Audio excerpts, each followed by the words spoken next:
Assalamu alaikum. Today, the topic of our discussion is resting membrane potential. In this lecture, we'll learn what is the definition of resting membrane potential, what its value, its occurrence, and what is the origin of resting membrane potential. So, let us discuss. Membrane potential of nerve fibers when it is not transmitting signals or in resting condition. मतलब वो condition जिसमें nerve fibres ना तो signals को transmit करते हैं और वो रेस्टिंग कंडीशन में होते हैं, उस कंडीशन को हम कहते हैं रेस्टिंग मेम्ब्रेन पोटेंशियल। इसकी वैल्यू -90 मिली वोल्ट इनसाइड होती है। ये अकर होता है तमाम सेल्स ऑफ बॉडी में। याद रखें, जो एक्शन पोटेंशियल है वो सिर्फ एक्साइटेबल सेल्स में होता है, जैसे कार्डिक मसल और स्मूथ मसल में। ये तमाम बॉडी के सेल में होता है। अब origin of resting membrane potential. अब मैंने एक इधर सेल लिया, सेल के अंदर ये न्यूक्लियस है, न्यूक्लियस के अंदर ये जेनेटिक मटेरियल है। अब ये जो जेनेटिक मटेरियल है, हम जानते हैं कि जब लाइफ की इब्तदा हुई थी तो हमारा लाइफ जब सेल एवोल्यूशन हुई थी तो सेल साल्टी वाटर में उसकी इब्तदा हुई थी।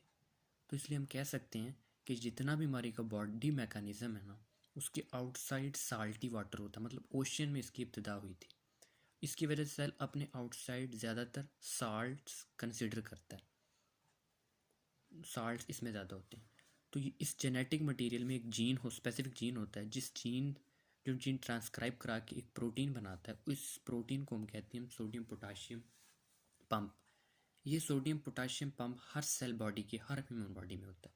इसका फंक्शन क्या होता है कि ये 2 पोटाशियम इनसाइड लाता है और 3 पोटाशियम आउटसाइड लाता है, और लाता ये along the against the concentration gradient.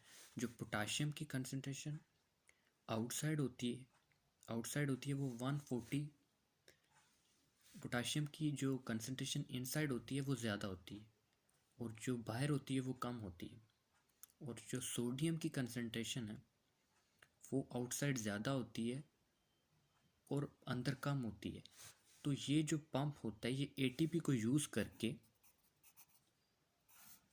जो एडीपी प्लस पोटाशियम में कन्वर्ट हो जाएगा, यूज़ करके 2 पोटाशियम इन और 3 पोटाशियम आउट करता है। सबसे main contributor sodium potassium pump होता है किसके लिए? रेस्टिंग मेम्ब्रेन पोटेंशियल के लिए। ये क्या करता है? 3 Na आयंस को आउटसाइड और 2 K आयंस को इनसाइड, और ये -4 मिली वोल्ट कंट्रीब्यूशन होती है टूवर्ड्स इलेक्ट्रोनेगेटिविटी। अब ये जब ये पंप इस तरह करता है तो यहाँ -4 मिली वोल्ट इलेक्ट्रोनेगेटिविटी पैदा कैसे होती है? हम जानते हैं कि हमारी बॉडी में फास्फेट्स, सल्फेट्स और बहुत सी प्रोटीन्स होती हैं जिन पे नेगेटिव चार्ज होता है। अब ये 3 सोडियम बाहर भेज रहा है और 2 सोडियम अंदर भेज रहा है, तो इधर नेगेटिविटी ज़्यादा हो जाएगी क्योंकि ज़्यादा पॉजिटिव आयन बाहर जा रहे हैं और कम पॉजिटिव आयन अंदर आ रहे हैं, जिसकी वजह से जो नेगेटिव आयन्स की कंसनट्रेशन है वो राइज हो जाएगी, जिसकी वजह से -4 मिली वोल्ट की इलेक्ट्रोनेगेटिविटी अंदर डेवलप हो जाएगी।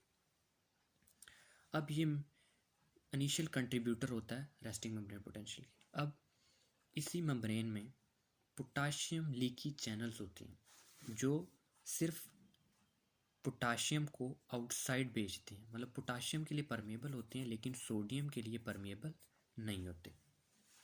पोटाशियम का जो कंसनट्रेशन ग्रेडियंट आउटसाइड होता है उसकी वजह से पोटाशियम बाहर जाना शुरू कर देते हैं। जब पोटाशियम बाहर जाएंगे तो अंदर और नेगेटिविटी क्रिएट हो जाएगी, जिसकी वजह से इलेक्ट्रोनेगेटिव ग्रेडियंट -4 मिली वोल्ट से बढ़ता जाएगा, और एक पॉइंट जब और ज़्यादा पोटाशियम मूव करना शुरू कर देंगे तो एक पॉइंट ऐसा आ जाएगा ये -4 मिली वोल्ट -90 मिली वोल्ट को रीच कर जाएगा, क्योंकि पॉजिटिव आयन जा रहे हैं तो अंदर तो नेगेटिविटी बढ़नी है ना, सारी बात है बढ़नी है। इस तरह फॉर एग्जांपल KCl मौजूद होता है, KCl टूट के K+ और Cl नेगेटिव बनता है, K बाहर चला गया तो क्लोराइड्स तो अंदर रह गए ना, तो वो उसकी नेगेटिविटी को बढ़ाते जाते हैं और ये -90 मिली वोल्ट अचीव कर लेता है। ये जो सोडियम बाहर जा रहा है इसको हम कहते हैं डिफ्यूजन पोटेंशियल ऑफ सोडियम, और जब diffusion potential of sodium equilibrium potential के बराबर हो जाता है तो उस पॉइंट को हम नस पोटेंशियल या इक्विलिब्रियम पोटेंशियल फॉर सोडियम कहते हैं।